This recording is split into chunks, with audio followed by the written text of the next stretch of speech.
চান্দেরি নামক একটি গ্রামে রাতের বেলা স্ত্রী নামের একটি ভূত এসে পুরুষদেরকে ধরে নিয়ে যেত। তবে যেই বাড়ির বাইরে ও স্ত্রী তুমি কাল এসো লেখা থাকতো, তাদেরকে কিছু করতো না। এবার শ্রদ্ধা, ভিকি এবং তার বন্ধুরা মিলে সেই স্ত্রী ভূতটিকে তো তাড়িয়ে দেয়। কিন্তু স্ত্রী চলে যাওয়ার সাথে সাথেই সেখানে আরো একটি মাথাকাটা ভূতের আগমন ঘটে। এবার আর ছেলেরা নয়, বরং এই ভূতের শিকার হয় গ্রামের মডার্ন মেয়েরা। ভিকি এবং শ্রদ্ধা কি পারবে এবারও এই নতুন ভূতের হাত থেকে গ্রামবাসীদেরকে রক্ষা করতে? কথা বলছিলাম সম্প্রতি মুক্তিপ্রাপ্ত স্ত্রী টু মুভিটি নিয়ে, যেটা স্ত্রী ওয়ানের থেকেও দুর্দান্ত হয়েছে। লাভ, হরর, কমেডি, সাসপেন্স সব মিলে অল ইন ওয়ান কম্বো। তো আর কথা না বাড়িয়ে আমরা মূল গল্পে চলে যাই। স্ত্রী টু মুভিটি শুরু হয় সেখান থেকে যেখান থেকে স্ত্রী ওয়ান শেষ হয়েছিল। ভিকি আর শ্রদ্ধা মিলে স্ত্রীর আত্মা মুক্তি দেওয়ার পর স্ত্রী গ্রাম ছেড়ে চলে যায়। স্ত্রী চলে যেতেই সেখানে মাটি ভেদ করে অন্য একটি অশরীরী উঠে আসে। সেটি এসে বাইরে থাকা একটি মেয়ের উপর আক্রমণ করে মেয়েটিকে একটি পোর্টালের মাধ্যমে তার দুনিয়ায় নিয়ে যায়। তারপর অনেক বছর কেটে যায়। এতদিনে চান্দেরি গ্রামের অনেক উন্নতি হয়েছে। গ্রামের লোকজন স্ত্রীর সম্মানে গ্রামে তার একটি মূর্তি তৈরি করে এবং মূর্তিটির নিচে লিখে রাখে, ও স্ত্রীর রক্ষা করো। স্ত্রী চলে যাওয়ার পর থেকে প্রতি বছর গ্রামে স্ত্রীর নামে একটি পূজার আয়োজন করা হয়। পূজায় গানের মাধ্যমে রুদ্রা স্ত্রী ওয়ানের ঘটনাগুলো বর্ণনা করে। পরদিন রুদ্রার কাছে একটি চিঠি আসে। চিঠিটির খাম খুললে সে দেখতে পায় সেখানে চান্দেরি পুরাণ বইয়ের কিছু ছেঁড়া পাতা ছিল, যেখানে সারকাটা নামের একটি ভূতের ব্যাপারে উল্লেখ করা ছিল। সারকাটা ভূত সম্পর্কে যেহেতু তার আগে কোনো ধারণা ছিল না, তাই এটা দেখে সে অবাক হয়ে যায়। কিন্তু চিঠিটি কে পাঠিয়েছে সেই ব্যাপারে কিছু জানা যায় না। তারপর সিন কাট হয় ভিকির উপর। ভিকির কাছে শ্রদ্ধা আসে। আসলে স্ত্রী ওয়ান এবং স্ত্রী টু এই দুইটার কোনোটিতেই শ্রদ্ধার কোনো নাম উল্লেখ করা হয়নি, তাই আমরা ওকে শ্রদ্ধা বলেই ডাকবো। শ্রদ্ধাকে দেখে ভিকি অনেক খুশি হয়ে যায়। সে তার সাথে অনেক কথা বলতে শুরু করে। কথার এক পর্যায়ে ভিকি যখন শ্রদ্ধার কাছে যায়, শ্রদ্ধার শরীর থেকে মদের গন্ধ পায়। তখন সে শ্রদ্ধাকে বলে, আপনি মদও খান? এটা শুনে শ্রদ্ধা ভিকিকে একটি জোরে থাপ্পড় মারে। এবং তখন আমরা দেখতে পাই সেখানে আসলে শ্রদ্ধা ছিল না, রুদ্রা ছিল। অর্থাৎ ভিকি রুদ্রাকে শ্রদ্ধা হিসেবে ইমাজিন করছিল। ভিকির এরকম অবস্থা দেখে রুদ্রা বলে, আর কতদিন ওই মেয়ের জন্য দেবদাস হয়ে ঘুরবি? ওই মেয়ে আর আসবে না। ও হলো ছলনাময়ী ডাইনি। তারপর সে ভিকিকে সেই চিঠির পাতাগুলো দেখায়। চিঠিতে একটি চিরকুটও ছিল, যেখানে সাবধান করে বলা হয়, ও আসবে। অর্থাৎ এখানে সারকাটা ভূতের ব্যাপারে বলা হয়েছে। কিন্তু ভিকি সেসব পাত্তা দেয় না। এইদিকে গ্রাম থেকে প্রায়ই মেয়েরা গায়েব হয়ে যাচ্ছে। গ্রামের লোকজন ভাবছে গ্রামের মেয়েরা যেহেতু মডার্ন হয়ে গেছে, তাই তারা নিজের খুশি মতো বাঁচার জন্য গ্রাম থেকে শহরে চলে যাচ্ছে। তাই আর এই বিষয়টা নিয়ে তারা তেমন একটা মাথা ঘামায় না।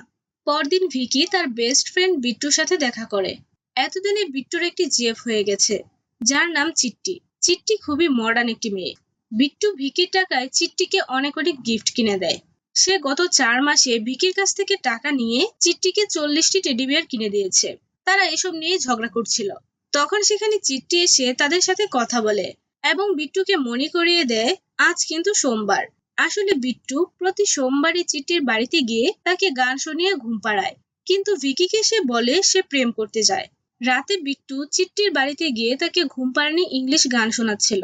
বিট্টুর গান ভালো না লাগায় চিট্টি বলে, আজ মনে হচ্ছে তোমার মন ভালো নেই, দাঁড়াও আমি প্রতিমেশকে ফোন করি। বিট্টু বলে, আরে না না, আমি তো আছি, এবার ভালো করে গাইবো। তখন বিট্টু আরো ভালোভাবে গান গাওয়ার চেষ্টা করে। তারপর গান শুনতে শুনতে চিট্টি ঘুমিয়ে পড়লে বিট্টু সেখান থেকে চলে আসে। ভিকি বিট্টুর জন্য বাইরেই দাঁড়িয়েছিল। তখন সেখানে সারকাটা ভূত এসে চিট্টির ঘরে ঢুকে যায়। ভূতের আওয়াজ শুনে চিট্টির ঘুম ভেঙে যায়। সারকাটা মানে হলো মাথা কাটা। এই ভূতটি তার মাথা দিয়ে সবার উপর আক্রমণ করে, কারণ তার সব পাওয়ার ওই মাথার মধ্যেই আছে। সারকাটা তখন চিট্টিকে উঠিয়ে নিয়ে দেয়াল ভেঙে সেখান থেকে চলে যায়। এদিকে চিট্টির গলার আওয়াজ শুনে ভিকি আর বিট্টু তার ঘরে চলে আসে এবং ওই বাড়ির বাকি লোকজনও চলে আসে। উপরের ঘরের আওয়াজ শুনে সবাই যখন সেখানে যায়, তারা দেখতে পায় দেওয়াল ভেঙে কেউ একজন চিট্টিকে নিয়ে পালিয়ে গেছে। গ্রামের লোকজন তাকে খুঁজতে বেরিয়ে যায়। রুদ্রা তখন একটি বড় পায়ের ছাপ দেখতে পায়, কিন্তু বুঝতে পারে না এটা কিসের ছাপ। পাশে একজন নেশাখোর ভিখারি ছিল, যে বলে একটি কাটা মাথায় এসে চিট্টিকে নিয়ে গেছে। কিন্তু লোকটি নেশা করে থাকায় তার কথা কেউই বিশ্বাস করে না। ভিকি তখন সেখানে দূরে কাউকে দাঁড়িয়ে থাকতে দেখে। সে কাছে গেলে ভাবে সেখানে স্ত্রী আছে, তাই সে অনেক ভয় পেয়ে যায়। কিন্তু তাকে অবাক করে দিয়ে সেখানে শ্রদ্ধা চলে আসে। সে ভাবে এখনো বুঝি সে শ্রদ্ধাকে ইমাজিন করছে। কিন্তু যখন সে বুঝতে পারে শ্রদ্ধা আসলেই এসেছে, সে খুশিতে নাচতে শুরু করে। শ্রদ্ধা বলে সে জানে গ্রামের মেয়েদেরকে কে উঠিয়ে নিয়ে যাচ্ছে। সে ভিকিকে সেই জায়গায় দেয়ালে মাটি দিয়ে খোদাই করা একটি চিত্রকর্ম দেখিয়ে বলে এটা হলো সার্কাটা, যে স্ত্রীকে হত্যা করেছিল। সেখানে ভিকি একটি ছোট বাচ্চাকে দেখতে পায়। সে শ্রদ্ধাকে জিজ্ঞেস করে এই বাচ্চাটি কে। এটা শুনে শ্রদ্ধা একটু ইমোশনাল হয়ে যায়, কিন্তু কিছু বলে না। তারপর সিন কাট হয়ে রুদ্রার কাছে চলে আসে। রুদ্রা সেই ছেঁড়া পাতাগুলো রিসার্চ করে স্ত্রীর ইতিহাস জানতে পেরেছে। প্রায় 200 বছর আগে চান্দেরি গ্রামে চন্দ্রভান নামে একজন অহংকারী গ্রাম প্রধান ছিল। সে ছিল নেশাখোর দুশ্চরিত্র একজন লোক। সে নারীদেরকে খুবই খারাপ নজরে দেখত।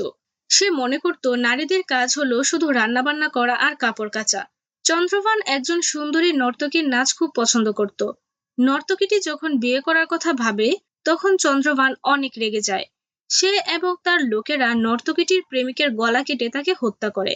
তারপর সে ওই নর্তকীটির সদ্যজাত কন্যা সন্তানের সামনে ওই নর্তকীকে এবং তার প্রেমিকের বডি আগুনে জ্বালিয়ে দেয়, যার ফলে ওই নর্তকীর আত্মা মৃত্যুর পরেও আবারও ফিরে আসে প্রতিশোধ নিতে। সে এসেই চন্দ্রভান এবং তার সকল লোকেদের গলা কেটে তাদেরকে মাটিতে পুঁতে ফেলে। এই চন্দ্রভানই হলো সারকাটা ভূত। এতদিন স্ত্রী এই গ্রামে ছিল বলে সারকাটা মাটির নিচে বন্দি ছিল। এখন স্ত্রী চলে যাওয়ায় সারকাটা মাটি থেকে বেরিয়ে আসে। তারপর সিন কাট হয়। ভিকি শ্রদ্ধার জন্য মন খারাপ করে দাঁড়িয়েছিল। তখন সেখানে শ্রদ্ধা আসে। সে তার জাদু দিয়ে চারদিক ফুল আর মোমবাতি দিয়ে সাজিয়ে তোলে। তারা সেখানে নাচ গান করতে শুরু করে। ভিকি শ্রদ্ধার ঠোঁটে হাত দিলে শ্রদ্ধা ভয়ানক রূপে এসে ভিকির আঙুলে কামড় দিয়ে দেয়, যার ফলে ভিকির আঙুলটি কেটে যায়। এইসব দেখে ভিকি ভয় পেয়ে রুদ্রা আর বিট্টুকে ডেকে আনে। ওরা আসলে দেখতে পায় ভিকির আঙুল একদম ঠিক আছে। আশেপাশেও কোনো ফুল মোমবাতি কিছুই নেই। তাই রুদ্রা বলে এটা ভিকির ভ্রম ছিল। কিন্তু আসলেই কি এটা ভিকির ভ্রম ছিল? কারণ আমরা দেখতে পাই সেই ফুলের একটি পাপড়ি এখনো ভিকির পকেটে আছে। তখন বিট্টু চিট্টির জন্য কান্না করতে শুরু করে। ভিকি বলে চিট্টিকে ফিরে আনতে হলে সারকাটাকে আটকাতে হবে। স্ত্রী চলে যাওয়ার পর যেহেতু ও ফিরে এসেছে, তাই সারকাটাকে আটকাতে হলে এখন স্ত্রীকেই লাগবে। কিন্তু কথা হলো স্ত্রীকে আবার ফেরত আনবে কিভাবে? এর জন্য ভিকি একটি প্ল্যান করে। তারা এই কাজের জন্য জনার সাহায্য নেওয়ার কথা ভাবে। কারণ স্ত্রী ওয়ানে আমরা দেখেছিলাম স্ত্রী একবার জনাকে ধরে নিয়ে গিয়েছিল। তারপর থেকে স্ত্রীর সাথে জনার একটি কানেকশন তৈরি হয়। জনা এখন শহরে তার কাজিন ভাস্করের বাড়িতে থাকে। তাই ভিকি এবং বিট্টু সেখানে চলে যায় জনাকে আনতে। তারা জনাকে বলে চান্দেরি গ্রামে স্ত্রীর জন্য একটি নাটকের আয়োজন করা হয়েছে, তাই তাকে তাদের সাথে গ্রামে যেতে হবে। আসলে স্ত্রীর কথা বললে সে ভয়ে আসতে চাইবে না, তাই তাকে মিথ্যা বলে আনা হয়। তখন সেই বাড়িতে ভিকি একটি নেকড়েকে দেখতে পায়। নেকড়েটি তাদেরকে দেখে বাইরে পালিয়ে যায়। আসলে জনার কাজিন ভাস্কর হলো ইচ্ছাধারী নেকড়ে। সে নিজের ইচ্ছা মতো মানুষ এবং নেকড়ের রূপ নিতে পারে। তারপর তারা গ্রামে চলে আসে। ভিকি জনাকে সবকিছু খুলে বলে। প্রথম দিকে জনা এই কাজ করতে রাজি না হলেও পরে তাদের জোড়াজুড়িতে সে রাজি হয়ে যায়। সন্ধ্যায় তারা সবাই স্ত্রীর আস্তানায় চলে আসে। ভিকি, বিট্টু এবং রুদ্র জনাকে একা একটি জায়গায় রেখে লুকিয়ে পড়ে। তখন সেখানে সারকাটা ভূতের মাথা চলে আসে এবং সবাইকে ভয় দেখাতে শুরু করে। সারকাটা জনাকে তুলে নিয়ে উপরে আটকে রাখে। কিছুক্ষণ পর জনা নিচে পড়ে গেলে দেখা যায় তার সেন্স নেই। তারা ভাবে জনা মারা গেছে। যেহেতু জনাকে ভিকি নিয়ে এসেছিল, তাই সে জনার মৃত্যুর জন্য নিজেকে দায়ী করে কাঁদতে থাকে। কিন্তু কিছুক্ষণ পর জনা আচমকা উঠে বসে এবং সবাইকে ভাগতে বলে। তখন সেখানে সারকাটা এসে তার মাথাটা জনাদের পিছনে লাগিয়ে দেয়। সারকাটার মাথা এসে জনার উপর আক্রমণ করলে রুদ্রের কথা মতো জনা সারকাটার মুখে আগুন লাগিয়ে দেয়। এই সুযোগে তারা সেখান থেকে চলে এসে একটি হাতির মূর্তির খোলসের ভিতর ঢুকে পড়ে। ততক্ষণে সারকাটাও সেখানে চলে এসেছে। তাই তারা ঠিক করে এই মূর্তিটির ভিতরে করে তারা বাড়ি যাবে। কিন্তু সারকাটা তাদেরকে খুঁজে বের করে ফেলে। সারকাটা যখন ভিকিকে মারতেই যাবে, তখনই সেখানে শ্রদ্ধা চলে আসে এবং ভিকিকে সারকাটার হাত থেকে বাঁচিয়ে নেয়। শ্রদ্ধার কাছে স্ত্রীর বিনুনি ছিল। সেই বিনুনি দিয়ে সে সারকাটাকে সমানে আঘাত করতে থাকে। কিন্তু সারকাটার শক্তি অনেক বেশি ছিল। সে এক আঘাতেই শ্রদ্ধাকে দূরে ছুঁড়ে মারে। তারপর সারকাটা সেখানে থাকা স্ত্রীর মূর্তিটি ভেঙে দিয়ে সেখান থেকে চলে যায়। পরদিন তারা একসাথে দেখা করে। শ্রদ্ধা বলে তার শক্তি বৃদ্ধি করার জন্য সে কালো জাদুর তপস্যা করতে গিয়েছিল, কারণ সে জানতো সার্কাটা একদিন অবশ্যই ফিরে আসবে। রুদ্রা বলে, তাহলে এবার আপনি আমাদেরকে ওই সার্কাটার হাত থেকে বাঁচান, কারণ আপনি তো কালো জাদুর কোর্স করে এসেছেন। কালো জাদুর কোর্স মানে কুচবি। যাই হোক, শ্রদ্ধা বলে, ওকে আটকানোর মতো এত শক্তি আমার নেই, কিন্তু যেভাবেই হোক মহাপূজার আগে ওর বিনাশ করতে হবে, না হলে ওর শক্তি চরম সীমায় পৌঁছে যাবে। তারপর সিন কাট হয় জনার উপর। জনা কাল রাত থেকে চোখ বন্ধ করলেই সার্কাটাকে দেখতে পাচ্ছে। ভয়ে সে সারা রাত ঘুমাতে পারেনি। তখন শ্রদ্ধা কিছু মন্ত্র পড়ে তাকে শান্ত করে। জনা তখন তাদেরকে সবকিছু খুলে বলতে শুরু করে। সে বলে, ওই দিন যখন আমি মরে গিয়েছিলাম, আসলে কিন্তু আমি মরে যাইনি। আমার আত্মা সার্কাটা যেখানে থাকে সেই জায়গায় চলে গিয়েছিল। ওই জায়গাটা নরকের মতো ভয়ঙ্কর। সেখানে সব পাহাড় উল্টাভাবে ঝুলে আছে, আর নিচে জ্বলন্ত আগুনের লাভা বয়ে যাচ্ছে। সেখানে গ্রামের হারিয়ে যাওয়া মেয়েরা স্ট্যাচুর মতো দাঁড়িয়েছিল, এবং সবার মাথার ন্যাড়া করে দেওয়া হয়েছে। সেখানে আমি চিট্টিকেও দেখেছি। চিট্টির চুল কেটে ফেলা হয়েছে শুনেই বিট্টু কান্না করতে শুরু করে। সে বলে, ২৮০০ টাকা দামের শ্যাম্পু কিনে দিয়েছিলাম ওর সিল্কি সিল্কি চুলগুলো ধোয়ার জন্য, পুরাই লোকসান হয়ে গেল। তারা সবাই তখন বুঝতে পারে সার্কাটা গ্রামের সব আধুনিক মেয়েদেরকেই টার্গেট করে, যারা সংসার ঘরকন্নার বাইরেও নিজেদের আলাদা একটা পরিচয় তৈরি করতে চায় এবং আধুনিক জীবনযাপন করে। এই ব্যাপারটা রুদ্রা গ্রামের সবাইকে বুঝিয়ে বলে। গ্রামের মহিলারা তখন ভয় পেয়ে যায় এবং সব দোষ ভিকির উপর দিতে শুরু করে, কারণ ভিকি স্ত্রীকে মুক্তি দেওয়ার পরেই সার্কাটা এসেছে। ভিকি তখন বলে, আমি কিভাবে ওর সাথে লড়বো? তোমরা জানো ও কত ভয়ঙ্কর, ও কত লম্বা, কত বড় দেখতে। বাচ্চনের উপর আমির খানকে লাগিয়ে দিলেও ওর কোমর পর্যন্ত হবে। ওর মাথা ঘাড়ের উপর থাকে না, এক হাতে ধরে রাখে এবং মুখের কাছে এসে ভয়ানক সব আওয়াজ করে। সবাই তখন বলে, পারলে তুমিই পারবে।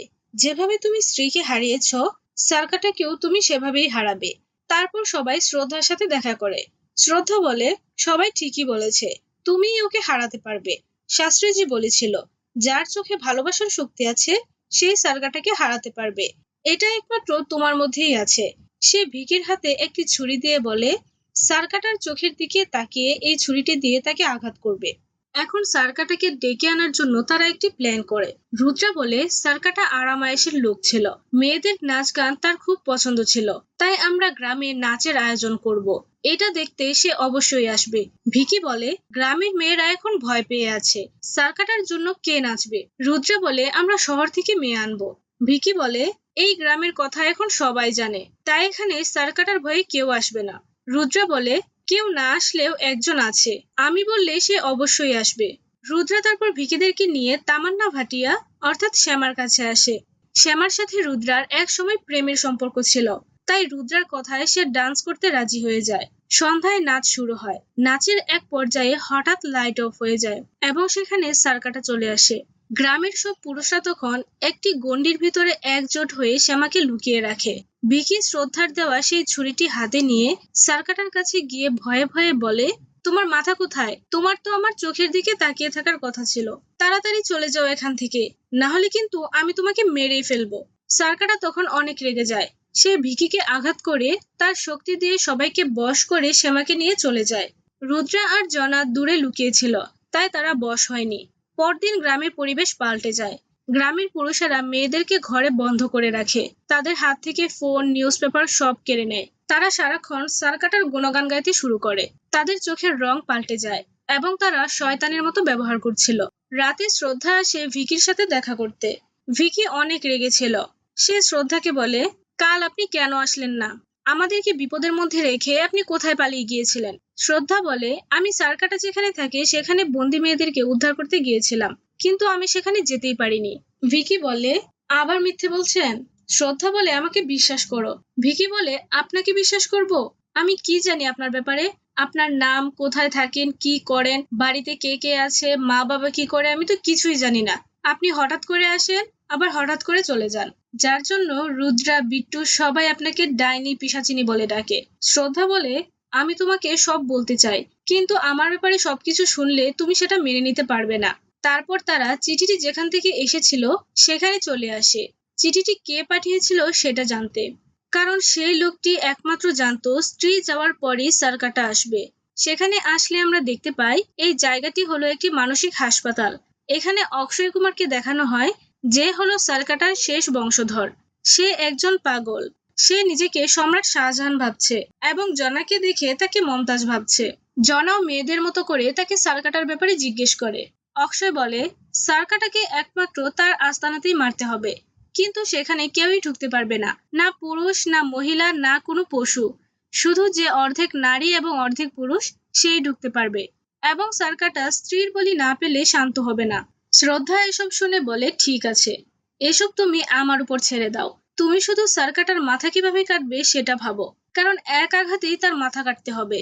আজ রাতের মধ্যেই তাদেরকে যা করার করতে হবে, কারণ কাল মহাপূজা। তাই তারা রাতেই সার্কাটার আস্তানায় যাওয়ার উদ্দেশ্যে বেরিয়ে পড়ে। জনা ভিকিকে বলে, ভিতরে একদম ভয় পাবি না, আমার কাছে প্ল্যান বিও আছে। জনার মতো বোকা ছেলের কাছে প্ল্যান বি এর কথা শুনে ভিকি মজা করে বলে, আগে বি এর স্পেলিংটা করতো। জনা করতে পারে না। তখন শ্রদ্ধা ভিকির কাছে এসে বলে, আমাদের এবার এক হতে হবে, তুমি চোখ বন্ধ করো। ভিকি চোখ বন্ধ করলেই শ্রদ্ধা ভিকির শরীরে ঢুকে যায় এবং তারা দেওয়াল ভেদ করে সার্কাটার আস্তানায় ঢুকে পড়ে। ভিতরে ঢুকে শ্রদ্ধা ভিকিকে বলে, সার্কাটার এই মেয়েগুলোর নয়, বরং আমার বলি চাই, কারণ স্ত্রীর বিনুনি এখন আমার কাছে, তাই আমি ওর জন্য স্ত্রী। ভিকি বলে, তো ওই বিনুনি ওর মুখে ছুঁড়ে মারেন, আমি আপনাকে বলি হতে দিব না। শ্রদ্ধা বলে, এখন তোমাকে স্বার্থপর হলে চলবে না, বাকি মেয়েদের জন্য হলেও আমাকে বলি হতেই হবে। ওই দেখো, ওখানে মেয়েরা বন্দি আছে, তুমি গিয়ে তাদেরকে মুক্ত করো। এদিকে বাইরে বসে বসে জনা সবকিছু চোখ বন্ধ করে দেখে যাচ্ছিল। সে সেসব কথা রুদ্রাকেও জানায়। তখন সেখানে সার্কাটা এসে শ্রদ্ধার মুখ থেকে তার শক্তি শুষে নিচ্ছিল, যার ফলে বাকি মেয়েদের শক্তিও সার্কাটার কাছে চলে যাচ্ছিল। এসব দেখে ভিকি দৌড়ে সার্কাটার কাছে চলে আসে এবং এক কোপে সার্কাটার মাথা দুভাগ করে দেয়। শ্রদ্ধা ভিকিকে বলে, তুমি এখানে কেন এসেছ? ভিকি বলে, আপনার বলি হয়ে গেলে ওরাও মারা যাবে, কারণ আপনার জীবনের সাথে এখন ওদের জীবন কানেক্টেড। ভিকি ভাবছিল সার্কাটার মাথা কেটে ফেলায় সার্কাটা এখন মারা গেছে, কিন্তু সেই কাটা মাথার দুটি অংশ থেকে আরো দুটি মাথা তৈরি হয়ে যায়। এভাবে যতবার মাথা কাটা হচ্ছিল, ততবার ওই কাটা অংশগুলো থেকে ততগুলো মাথা তৈরি হচ্ছিল। এটা দেখে শ্রদ্ধা ভিকিকে বলে, এভাবে নয়, ওই যে পাথরে লাগানো ছুরিটি দেখতে পাচ্ছ, ওইটা দিয়ে স্ত্রী সার্কাটার মাথা কেটেছিল। যাও গিয়ে ওই ছুরি দিয়ে সার্কাটাকে আঘাত করো। ভিকি ছুরিটির কাছে গিয়ে চিৎকার করে বলে, এই বুড়ো, সাহস থাকলে ওকে ছেড়ে আমার কাছে আয়। ভিকির কথা শুনে রেগে গিয়ে সার্কাটার মাথা ওর কাছে আসলে ভিকি ছুরিটি তুলতে চায়, কিন্তু পারে না। ভিকি এখানে পুরোপুরি ফেঁসে যায়। শ্রদ্ধা তখন বলে, ভিকি, মন থেকে চেষ্টা করো, শক্তি দিয়ে হবে না। কিন্তু ততক্ষণে সার্কাটার মাথা তার কাছে এসে তাকে ভয় দেখাতে শুরু করে, যার ফলে সে ছুরি তুলতে না পেরে দূরে গিয়ে পাথরের মাঝে লুকিয়ে পড়ে। সার্কাটা তখন সুযোগ বুঝে আবার শ্রদ্ধার শক্তি শুষে নিতে শুরু করে। সার্কাটা শ্রদ্ধাকে প্রায় মেরেই ফেলছিল। তখন সেখানে ভাস্কর চলে আসে। ভাস্কর এসে তার নেকড়ে রূপ নিয়ে এক এক করে সার্কাটার সবগুলো মাথার সাথে লড়াই করতে শুরু করে। সার্কাটার মাথারা ভাস্করের সাথে পেরে উঠছিল না, তাই তারা ভয়ে সেখান থেকে পালিয়ে যায়। জনা এসব দেখে রুদ্রাকে বলে, বলেছিলাম না আমার কাছে প্ল্যান বিও আছে, এই যে দেখো প্ল্যান বি। এদিকে সার্কাটা এবার তার পুরো শরীর নিয়ে হাজির হয়েছে। তার সবগুলো মাথা এক এক করে তার শরীরে ঢুকে যায় এবং আরো শক্তিশালী হয়ে পড়ে। ভাস্কর সার্কাটাকে মারতে গেলে সার্কাটার এক আঘাতেই সে অজ্ঞান হয়ে যায়। শ্রদ্ধা তখন তার চুল দিয়ে সার্কাটাকে পেঁচে ধরে রাখে, কিন্তু বেশিক্ষণ আটকে রাখতে পারে না।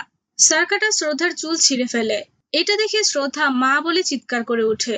তখন সেখানে স্ত্রী চলে আসে, অর্থাৎ স্ত্রী হলো শ্রদ্ধার মা।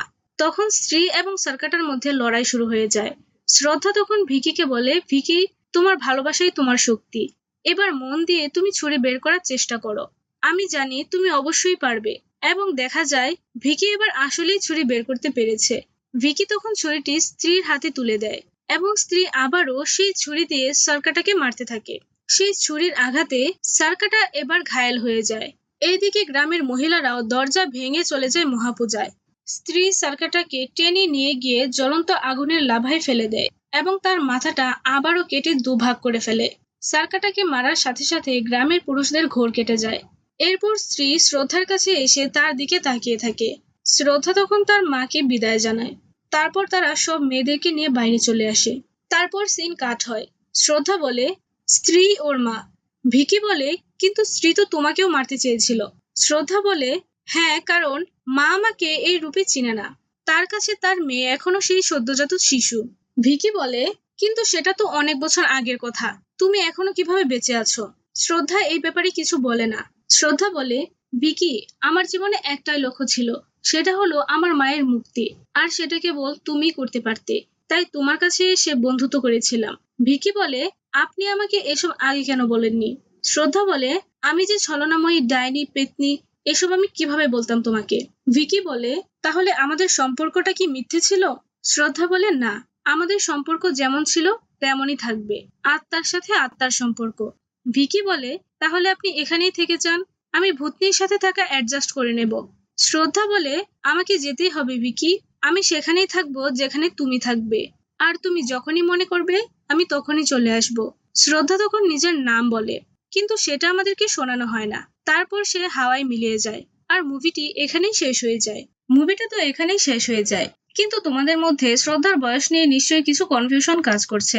যেমন স্ত্রীর মৃত্যু তো কয়েকশো বছর আগেই হয়ে গিয়েছিল, সেই অনুযায়ী শ্রদ্ধার বয়সও কয়েকশো বছর হয়ে যাওয়ার কথা। ওর বয়স আসলে তাই। দেখো, শ্রদ্ধা যেহেতু তন্ত্রমন্ত্র সিদ্ধ করেছে, তাই সে এখন আর মানুষ নয়, পিশাচিনী ডাইনি, যেটা সে নিজেই স্বীকার করেছে। আর পিশাচিনীদের তো স্বাভাবিক নিয়মে মৃত্যু হয় না, কয়েকশো বছর অনায়াসেই বেঁচে থাকতে পারে। আমরা একবার দেখেছিলাম শ্রদ্ধা ভয়ানক রূপে এসে ভিকির হাতে কামড়ে দিয়েছিল। আমার মনে হয় এটাই হচ্ছে ওর আসল রূপ। মুভির পোস্ট ক্রেডিট সিনে আমরা দেখি ভাস্কর নেকড়ে থেকে মানুষ হওয়ার পর জঙ্গলে লুকিয়েছিল। তখন জনা এসে তাকে কাপড় দেয়। জনা ভাস্করকে দিল্লি যাওয়ার কথা বললে ভাস্কর বলে দিল্লি যাওয়া যাবে না, কারণ সেখানে বিপদ আছে। সেখানে এমন একজন আছে যে মানুষের ঘাড়ে কামড় দিয়ে রক্ত চুষে নেয়। অর্থাৎ এখানে ভ্যাম্পায়ারের কথা বলা হচ্ছে। তার মানে আমরা হয়তো এই সুপারন্যাচারাল ইউনিভার্সের নেক্সট মুভি হিসেবে ন্যাকড়া ভার্সেস ভ্যাম্পায়ার দেখতে চলেছি, যেখানে আয়ুষ্মান খুরানা ভ্যাম্পায়ার হিসেবে থাকতে পারে। এরকমটা হলে খুবই ভালো হবে। যাই হোক, ভাস্করের শ্রদ্ধাকে খুব পছন্দ হয়ে যায়। সে জনাকে বলে শ্রদ্ধার সাথে সেট করে দিতে, কিন্তু জনা মানা করে দেয়, কারণ ভিকি শ্রদ্ধাকে পছন্দ করে। তখন একটি গানে আমরা দেখি ভিকি আর ভাস্কর শ্রদ্ধার সাথে একটি গানে ডান্স করছে। তার মানে পরবর্তী মুভিতে ভিকির মতো ভাস্কর ও শ্রদ্ধার সাথে লাইন মারতে চাইবে। তারপর অক্ষয়কে দেখানো হয়। অক্ষয়ের কাছে একটি মাটির পাত্র আসে, সেখানে লাভা ছিল, যেটা সে খেয়ে নেয়। সাথে সাথেই তার মধ্যে কিছু পরিবর্তন হওয়া শুরু করে। আমার মনে হয় অক্ষয় সার্কাটার বংশধর হওয়ায় এবার সার্কাটার শক্তি অক্ষয়ের মধ্যে স্থানান্তরিত হচ্ছে, কিংবা সার্কাটার জন্য ও হয়তো তার শক্তি লাভ করতে পারছিল না। সেই জন্য সে রুদ্রার কাছে চিঠির মাধ্যমে সার্কাটার অস্তিত্বের ব্যাপারে জানায়, যেন তারা সার্কাটাকে মারতে পারে। আমার তো মনে হয় অক্ষয়ের পাগল হয়ে পাগলাগারদে থাকাটা পুরোপুরি নাটক ছিল। সে সম্পূর্ণ সুস্থ, এবং সে পরবর্তী মুভিগুলোতে এই সুপারন্যাচারাল ইউনিভার্সের মেইন ভিলেন হতে পারে। তোমাদের কি মনে হয় কমেন্টে জানাতে পারো। তো বন্ধুরা, মুভিটি তোমাদের কাছে কেমন লেগেছে? আমার কাছে তো দুর্দান্ত লেগেছে, কারণ শ্রদ্ধা যে স্ত্রীর মেয়ে হবে এবং সে একটা পেত্নী হবে, সেটা আমি আসলেই বুঝতে পারিনি। তাই মুভির এই টুইস্টটা আমার কাছে অনেক ভালো লেগেছে। তোমাদের কাছে কেমন লেগেছে কমেন্টে জানাতে পারো। যদি ভালো লেগে থাকে তাহলে লাইক কমেন্ট শেয়ার করে চ্যানেলটাকে সাবস্ক্রাইব করে দিও। আর তুমি যদি ক্রিশ্চিয়ানো রোনালদোর ফ্যান হয়ে থাকো, তাহলে তো অবশ্যই তোমার আমার চ্যানেলটাকে সাবস্ক্রাইব করা উচিত। আর হ্যাঁ, পাশে থাকা বেল আইকনটি অন করতে কিন্তু ভুলবে না। আজকের মতো এখানেই বিদায় নিচ্ছি। দেখা হবে পরবর্তী কোনো ভিডিওতে। ততক্ষণের জন্য